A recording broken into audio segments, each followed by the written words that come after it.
mau jaga hati, jangan ngumpul sama tukang nyinyir. Jangan sama orang yang suka fitnah, dolak-dalik.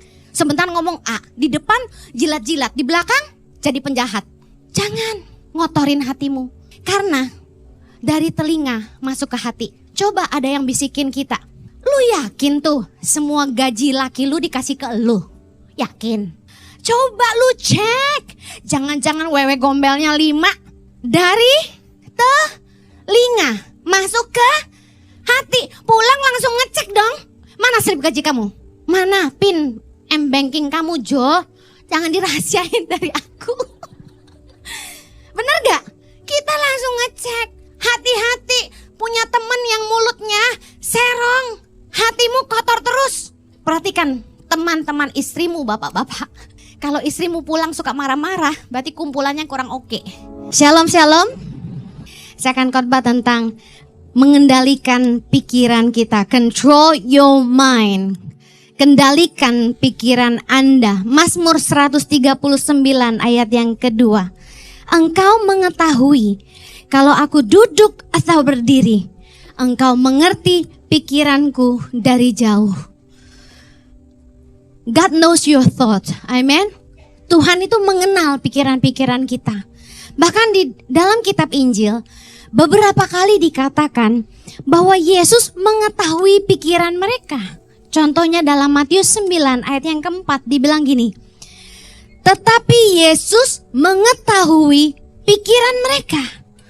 Lalu berkata, mengapa kamu memikirkan hal-hal yang jahat di dalam hatimu?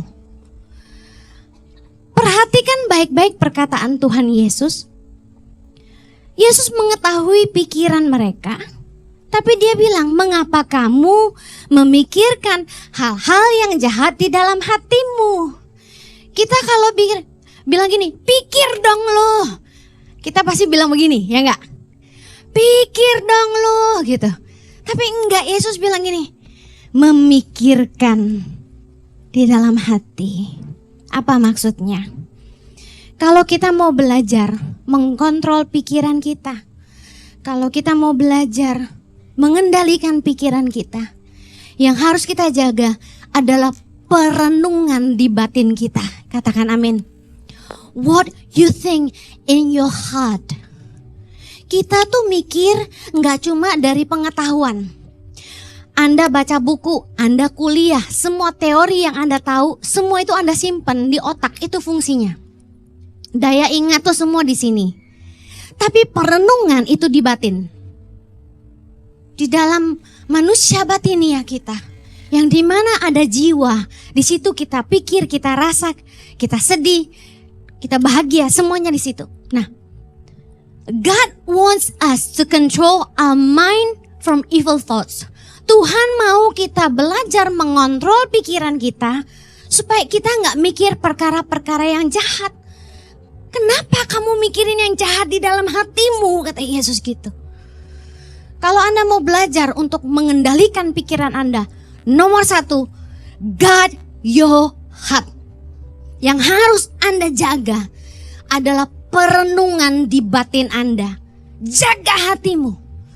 Kalau lagi bengong mikirin apa? Dailah, tetangga semalah, makin semok aja. Jangan. Kalau lagi bengong, ngerenung, yang dipikirin apa? Jomblo gak kelar-kelar. Kapan kawin?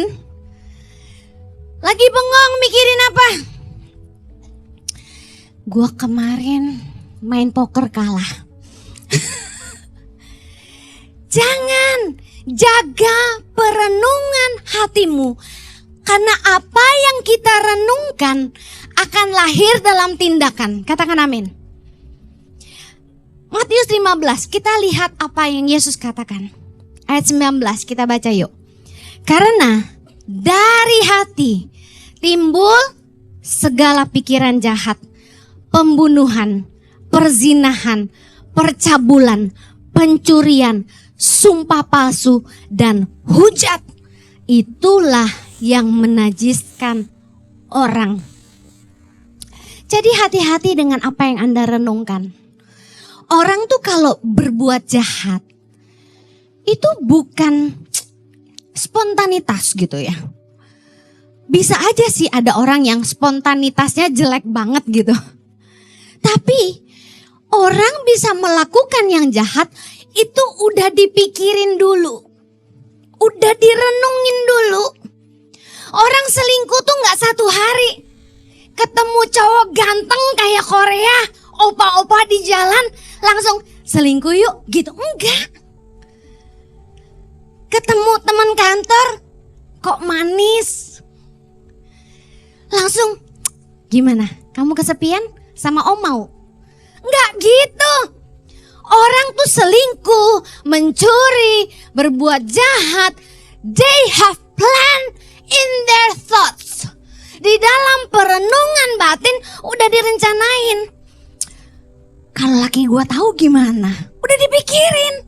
Tekniknya, waktunya, tempatnya, caranya. Mau ngejahatin orang tuh udah terplanning. Di mana? Kata Yesus, dari hati timbul pikiran jahat, pembunuhan, perzinahan, percabulan, pencurian, sumpah palsu dan hujat. Kita kesel sama orang. Kalau mau jujur-jujuran, ini pendeta yang ngomong, pengen juga lagi kita kutukin, bener gak? Misalnya ada orang udah tua jahat lagi. Dalam hati kecil yang terkecil. Yang cuma Tuhan yang tahu dan kita. Kita bilang gini, cepat mati apa lu? Udah jangan bohong, gue tahu. Apalagi kalau ada mertua jahat kan? Masa sih Bu Heni kita sejahat itu? Iya. Kalau ngikutin dagingnya kita, orang tuh kalau jahat sama kita, kita sumpahin lagi. Makanya jadi orang jangan jahat supaya jangan disumpahin orang. Amin. Well, pegawai-pegawai yang punya bos pelit, apa gak disumpahin tuh? Coba Anda kasih noban 20.000 ke tukang parkir, dibilang ini apa? Panjang umur om, awet muda tante. Kita langsung teriak, amen. Well, sama waktu orang jahatin kita, bahasa rohani kita gini, aku mengampuni kamu, aku memberkati kamu. Tapi di hati kecil kita yang terkecil, yang gak ada yang tahu, cuma Tuhan dan kita. Kita bilang gini, lu tunggu aja lo pembalasan datang dari Tuhan. Gue sumpahin itu petir nyamber lu waktu lu lagi main layangan. Hati-hati dengan perenunganmu. Sumpah, hujat lahir dari situ. Makanya penting banget kita tuh selalu aware. Gua gak boleh gini, gua gak boleh mikir gini. Bagaimana menjaganya?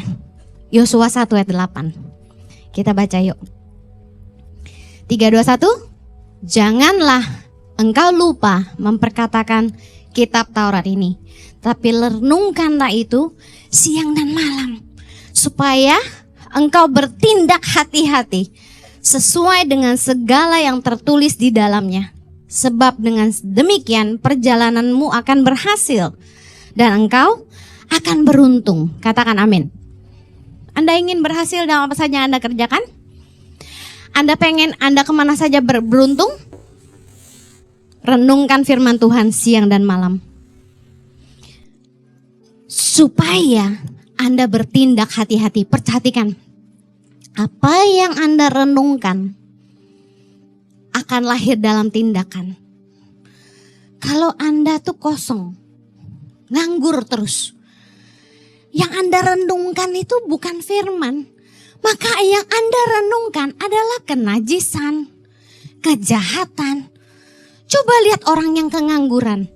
Orang yang bisa merencanakan yang jahat terhadap orang udah pasti pengangguran. Kadang-kadang sampai kalau saya lagi ngobrol sama anak saya, oh mami so tired. Why? This person, how come they plan such an evil thing towards me? Ada orang yang lagi coba mau penjarain saya. mau fitnah saya, bikin isu tentang tangan pengharapan. Anak saya bilang apa? They have nothing to do ya. Nganggur banget ya. Ngapain lu jahatin orang? Kenapa enggak mikirin apa yang kamu bisa lakukan buat Tuhan daripada ngancurin karya orang? Saya diancam di depan mata saya. Lu lihat lu ntar lo, tangan pengharapan hancur. Dia bilang gitu ke saya. Saya cuma geleng-geleng. Saya geleng-geleng tuh gini, saya kasihan sama orang-orang ini. Kalian tahu gak kalau kalian nabur kejahatan, kalian akan menuai yang jahat. Buat orang-orang yang mau merencanakan kejahatan sama saya mau berdoa buat mereka. Amen. Supaya Tuhan kasih mereka roh pertobatan. Supaya mereka berbalik kepada Tuhan. Saya tidak mau mereka binasa, tapi mereka selamat. Kalau yang kamu renungkan itu firman Tuhan, respon hatimu adalah kebenaran. Gak peduli sejahat apapun orang sama kamu. Amen. Kalau ngikutin daging, saya juga manusia. Bisa nangis juga, bisa marah juga, sedih dan kecewa. Tapi saya tahu saya harus datang kepada siapa. Hati-hati dengan perenungan hatimu. Orang yang biasanya sombong, waktu masalah datang, yang direnungkan itu apa? Dia gak tahu gue siapa. Gue beli tuh orang. Dia gak tahu siapa yang di belakang gue. Dia gak tahu gue kenal sama kepala polisi ini dan itu. Tenang, jemaat ICI ada yang lawyer-lawyer. Gue ajak semua bantu gue, sikat tuh orang. Gitu kan? Itu daging. Perenungan hati kita harus selaras dengan kebenaran firman. Jaga hatimu. Kita gak mungkin munafik. Iblis bisa menanamkan pikiran jahat. Iblis bisa menanamkan kedagingan. Tiba-tiba pikiran jorok lah datang. Tahu-tahu pikiran najis bisa mampir. Anda lihat Pak Jojo ganteng. Anda berharap kapan gue bisa gantiin Bu Heni? Ada yang gitu. Jangan salah loh, gue umur panjang. Makanya gak usah keren-keren, apa sih Bapak? Repot ya punya suami ganteng ya. Baru tadi siang ada yang ngomong gini, kalau ngelihat Bu Heni khotbah galak gitu, kita kasihan lakinya kata gitu. Itu lakinya kayak gimana ya? Saya ngakak. Cuma tim ICI yang tahu ya. Saya bilang gini, gua di mimbar itu Jojo asli di kehidupan. Nah, silakan. Kalau di rumah ada tulisan, awas anjing galak. Kalau saya, awas suami galak. Ya sayang ya. Takut gue diomelin abis ini. Dengar baik. Jaga hati. Kita gak boleh naif. Amsal 4 ayat 23 itu ada benernya. Jagalah hatimu dengan segala kewaspadaan. Karena dari situ terpancar kehidupan. Karena dari perenungan hati lahir tindakan. Kalau hatimu najis, kelakuanmu najis. Kalau hatimu jahat, kelakuanmu jahat. Amsal 4, orang cuma baca ayat 23. Padahal kunci jaga hati ada di ayat selanjutnya. Kita baca. Ayat 24. Buanglah mulut serong daripadamu. Jauhkanlah bibir yang dolak-dalik daripadamu. Biarlah matamu memandang terus ke depan dan tatapan matamu tetap ke muka. Ayat 26. Tempuhlah jalan yang rata dan hendaklah tetap segala jalanmu. Janganlah menyimpang ke kanan atau ke kiri. Jauhkanlah kakimu dari kejahatan. Kunci jaga hati. Yang pertama, jangan hidup dengan mulut serong. Mulut serong tuh kalau Anda cari di ChatGPT, adalah orang yang perkataannya jahat, selalu memutarbalikkan fakta, suka gosipin orang, suka kasar, nyinyir, dan lain-lain. Ayo, Anda kalau nongkrong sama siapa? Sama nyonya nyinyir? Atau sama bapak yang suka gosip? Jangan kira ibu-ibu doang yang suka gosip. Temen saya cowok, saban ketemu makan bakmi nanya gini, ada gosip baru apa? Cowok zaman sekarang mah nyinyir mulutnya. Ya nggak ibu-ibu? Ibu-ibu dibela. Ada amin ibu-ibu? Bapak-bapak kurang kerjaan ya. Saya kalau ngumpul itu seneng ngobrol tuh sama cowok. Kenapa? Logika. Saya logik banget orangnya, dan kalau ngobrol tuh lebih seneng ngobrol yang penting-penting. Kalau ngurusin laki orang, anak orang, tetangga gua, anjing gua, aduh males.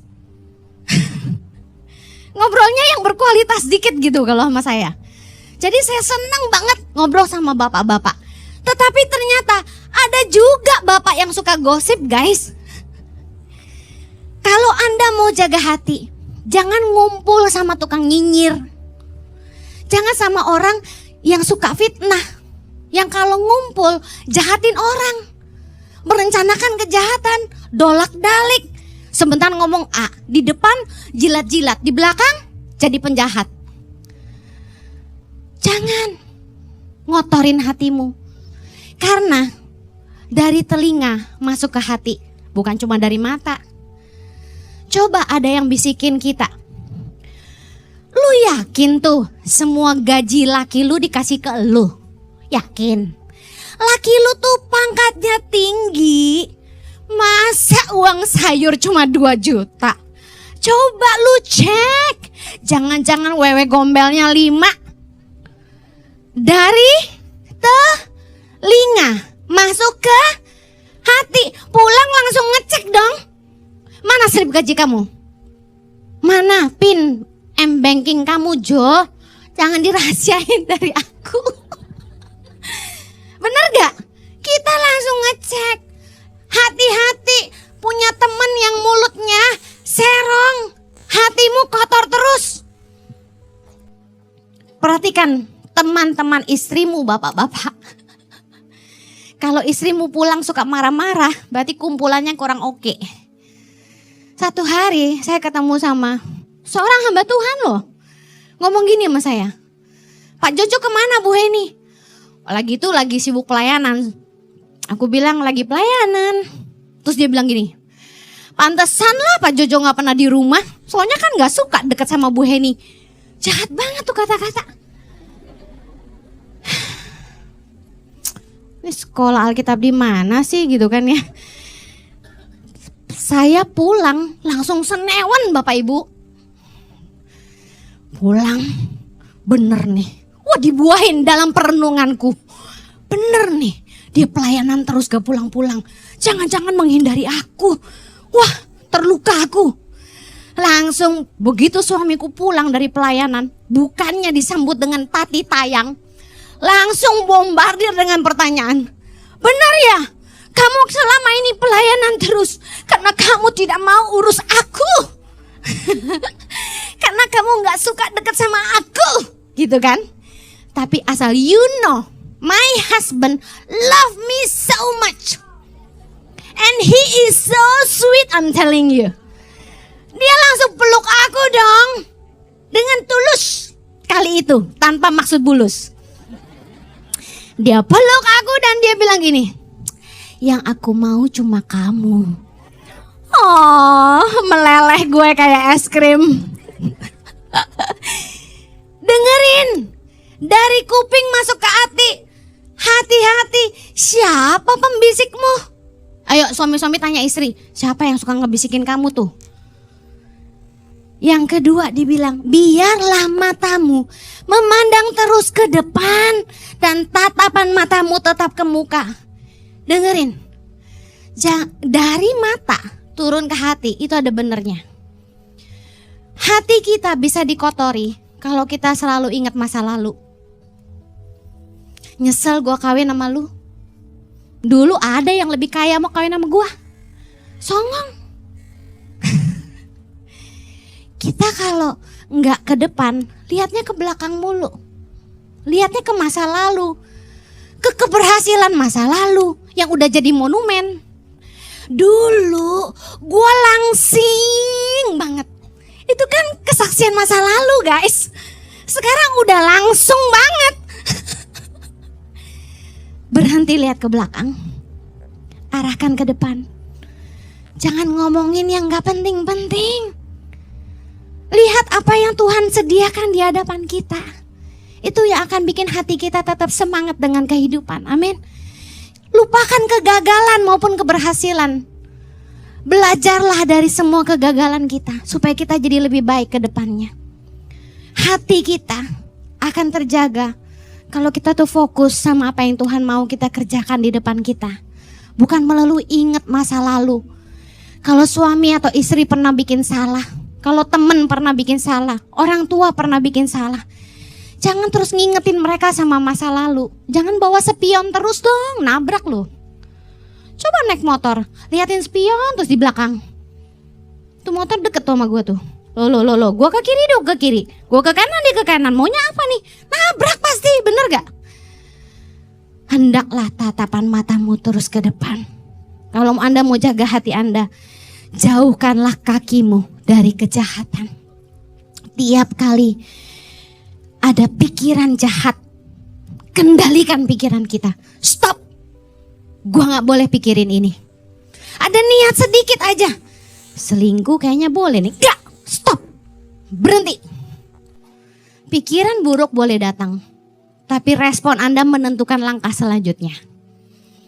Ingat, dari hati kita muncul pikiran, lalu lahir tindakan. Pikiran kita lahir dari perenungan kita, lalu pikiran kita melahirkan tindakan kita.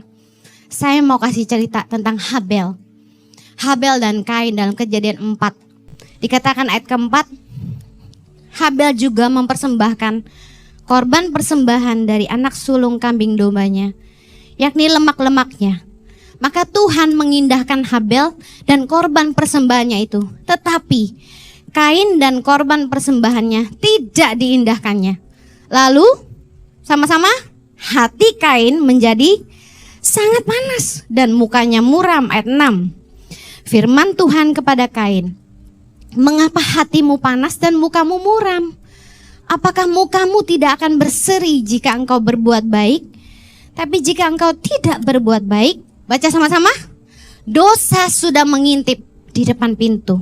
Ia sangat menggoda engkau, tapi engkau harus berkuasa atasnya. Ayat 8. Kata Kain kepada Habel, adiknya, marilah kita pergi ke padang. Ketika mereka ada di padang, tiba-tiba Kain memukul Habel adiknya itu, lalu membunuh dia. Coba baca kisah ini baik-baik. Berawal dari apa sih? Hatinya panas kenapa? Iri hati. Kalau Anda baca kisah ini, sebenarnya hanya muncul dari iri hati. Persembahan Kain gak diterima, sedangkan Habel diterima. Iri hati, jadi marah, hatinya panas. Dari hati panas muncul perenungan untuk membunuh adiknya. Bayangin, kalau Anda tidak jaga hati Anda, iblis akan menyesatkanmu dan memperalatmu untuk menjadi alat kejahatan. Makanya jangan suka iri sama orang. Kalau lihat ada yang lebih kaya, ada yang lebih diberkati, nggak usah iri hati. Berkat dari Tuhan tuh masing-masing. Amin. Ngucap syukur aja. Pasti ada berkat Tuhan untuk kita yang mereka juga nggak punya. Anda lihat orang lain keluarganya lebih kaya. Apakah yang kurang kaya tidak kurang bahagia? Yang mungkin uangnya nggak seberapa, mungkin lebih hangat di rumahnya. Rumahmu kalau segede istana, Anda mau lari kemana? Anak di sana di kamar mulu, main handphone terus, main komputer terus, emak bapaknya juga keluar negeri terus. Tuh rumah berdebu. Jadi lapangan sepak bola juga gak ada yang main. Anda pikir, wah beruntung mobilnya mewah, itu ngongkosinnya mahal. Dikasih ke saya mah saya jual. Siapa yang tahan bayar pajaknya, servisnya, asuransinya? Udah nikmatin yang Tuhan kasih segitu tuh udah luar biasa. Amin. Ada berkat masing-masing, gak usah ngiri sama orang. Dengerin perempuan-perempuan, jangan pikir cuma pakai serum bisa glowing. Tuhan ngomong sama Kain, apakah wajahmu tidak akan berseri-seri kalau kamu berbuat baik? Kalau Anda pengen hidupmu glowing, berbuat baiklah. Jangan berbuat jahat. Jaga hatimu. Lihat, cuma gara-gara iri hati Kain bisa bunuh adik sendiri. Gak heran ya, kakak, adik, orang tua, anak bisa jahat. Temen baik bisa dijahatin. Cuma gara-gara gak jaga hati. Kita harus menguasai hati kita. Jangan biarkan amarah dan kepahitan bersarang di hati kita. Orang yang menyimpan kebencian, amarah, kepahitan akan membahayakan sesamanya. Efesus 4 ayat 26, apabila kamu menjadi marah, janganlah kamu berbuat dosa. Mazmur 37 ayat 8, berhentilah marah, tinggalkanlah panas hati itu. Jangan marah, itu hanya membawa kepada kejahatan. Makanya gak heran kenapa Tuhan suruh kita ngampunin orang. Matius 6 Yesus bilang gini ayat 14, karena jikalau kamu mengampuni kesalahan orang, Bapamu yang di sorga akan mengampuni kamu juga. Tetapi jikalau kamu tidak mengampuni orang, Bapamu juga tidak akan mengampuni kesalahanmu. Bukan tanpa alasan Tuhan ingin kita hidup dalam pengampunan. Karena Tuhan tahu ketika kita marah, kita benci, kita iri hati, itu kita buka celah untuk iblis masuk dan memperalat kita. Ingat Tuhan ngomong sama Kain, kalau kamu tidak berbuat baik, dosa sudah mengintip di depan pintu, tapi kamu harus berkuasa atasnya. Jadi ketika pikiran jahat mampir di hatimu, cepat berhenti dan usir itu. Katakan amin. Control your mind. Yang terakhir, bagaimana mengendalikan pikiran kita? Arahkan pikiran kita itu kepada perkara-perkara yang di atas.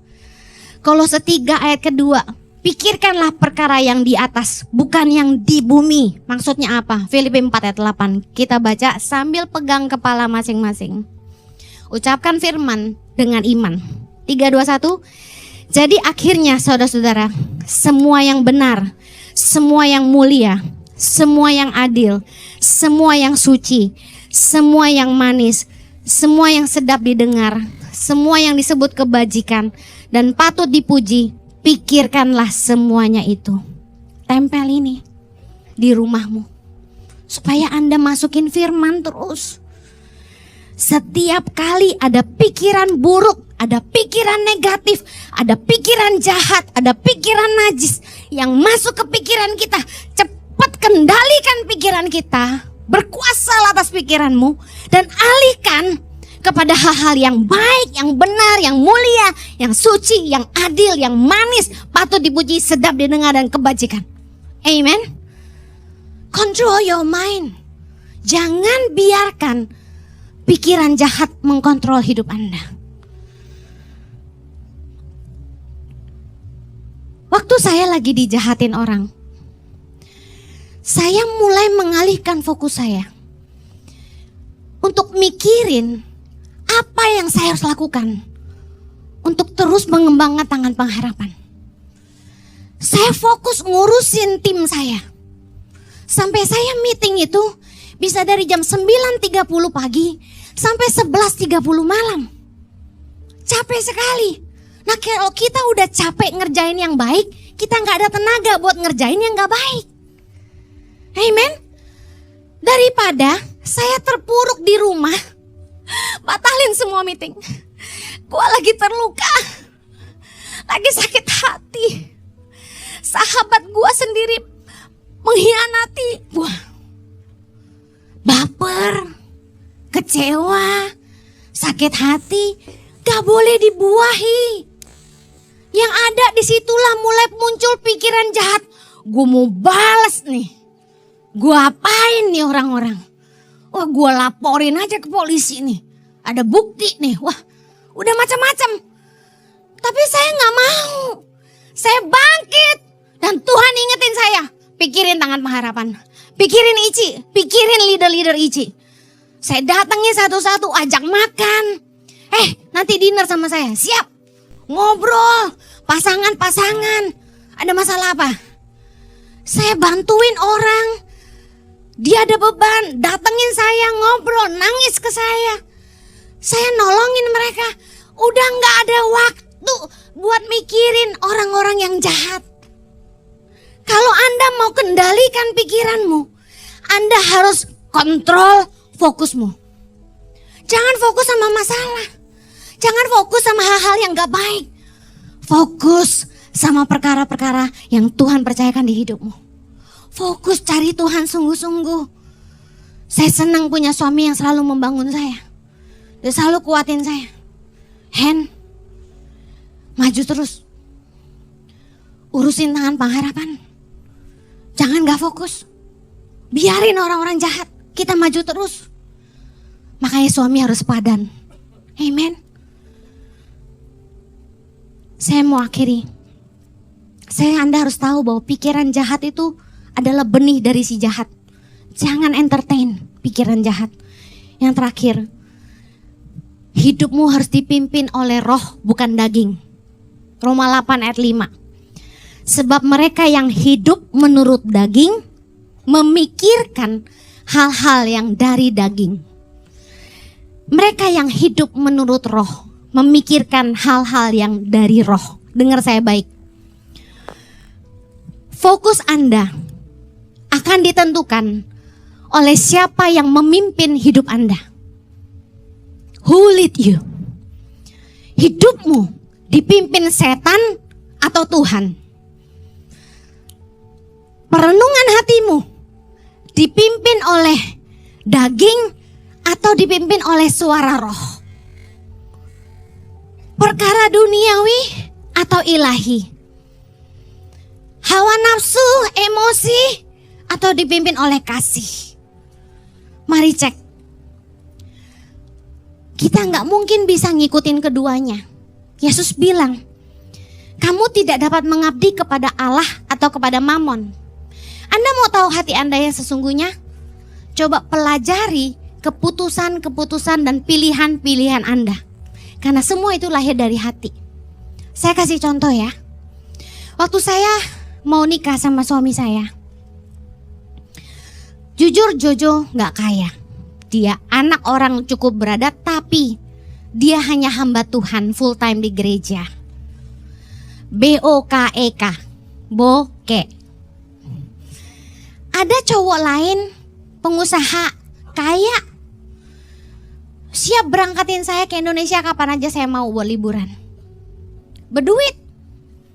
Mati-matian ngejar saya, ampun. Itu ya, kalau secara penampilan ya, gak kalah sama Jojo. Lebih putih dia, lebih ganteng dia, lebih tinggi dia.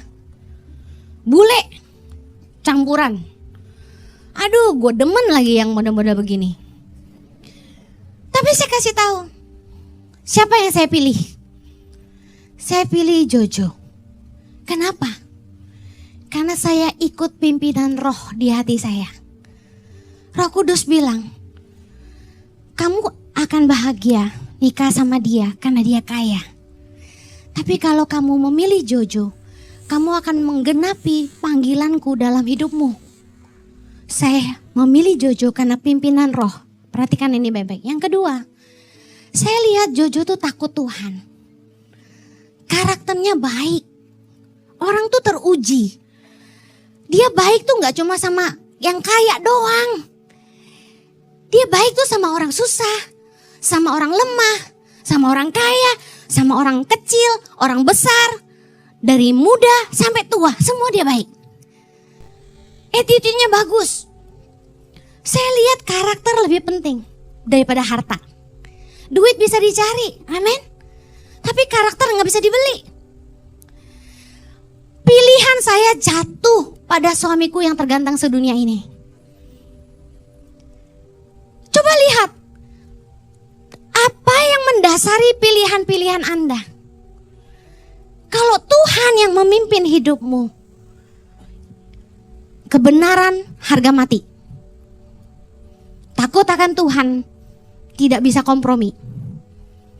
Tapi kalau daging, penampilan, kekayaan, Anda bisa hianati sahabatmu karena uang, udah pasti mamon yang memimpin hidupmu. Kalau kamu cari jodoh, lihat hartanya dulu, berarti mamon yang memimpin hidupmu. Anda lihat keputusan dan pilihanmu didasari apa? Tuhan atau mamon? Saya akhiri. Perbuatan daging telah nyata. Galatia 5:19. Percabulan, kecemaran, hawa nafsu, penyembahan berhala, sihir, perseteruan, perselisihan, iri hati, amarah, kepentingan diri sendiri, percideraan, roh pemecah, kedengkian, kemabukan, pesta pora, dan sebagainya. Barang siapa melakukan hal-hal yang demikian, dia tidak akan mendapat bagian dalam kerajaan sorga. Hidupmu dipimpin roh atau daging? Kalau Anda dipimpin daging, ini yang lahir di hidup kita. Tapi kalau Anda dipimpin oleh roh, yang lahir adalah kasih, sukacita, damai sejahtera, kesabaran, kemurahan, kebaikan, kesetiaan, kelemah lembutan, dan penguasaan diri. Katakan amin. Saya tutup. Efesus 4 ayat 17 itu bagus banget, dia bilang gini. Jangan hidup lagi sama seperti orang-orang yang tidak mengenal Allah dengan pikirannya yang sia-sia. Berapa banyak hari ini Anda yang sudah mengenal Allah bilang aku tidak boleh hidup dengan pikiran yang sia-sia. Jangan entertain pikiran jahatmu. Ampuni kesalahan orang. Berkati musuh. Berdoalah untuk orang yang mencaci kamu. Saya selalu berdoa, Tuhan, ampunilah mereka, karena mereka nggak tahu apa yang mereka perbuat. Yuk mari bawa ke hadapan Tuhan pergumulanmu. Miliki pikiran yang benar. Jaga perenungan hatimu. Pikirkan perkara yang di atas, yang mulia, yang sedap didengar. Dan izinkan hidupmu dipimpin oleh roh dan bukan daging. Tuhan tolong kami supaya kami menang dari pikiran-pikiran kami yang najis dan kotor. Supaya kami menang dan mampu mengendalikan pikiran kami dari perkara-perkara yang jahat. Tapi biarlah kami boleh dikuduskan. Kuduskan pikiran kami Tuhan dalam nama Yesus. Kuduskan pikiran umat-Mu di dalam nama Yesus. Tuhan, segala ingatan-ingatan trauma masa lalu, Tuhan, dibersihkan oleh darah Yesus. Kami tidak ingat lagi masa lalu kami. Kehancuran-kehancuran, kegagalan-kegagalan kami di dalam nama Yesus. Kuduskan pikiran kami semua. Perenungan hati kami dikuduskan Tuhan. Roh Kudus ambil alih kami. Biar Engkau yang tinggal di dalam hati dan batin kami.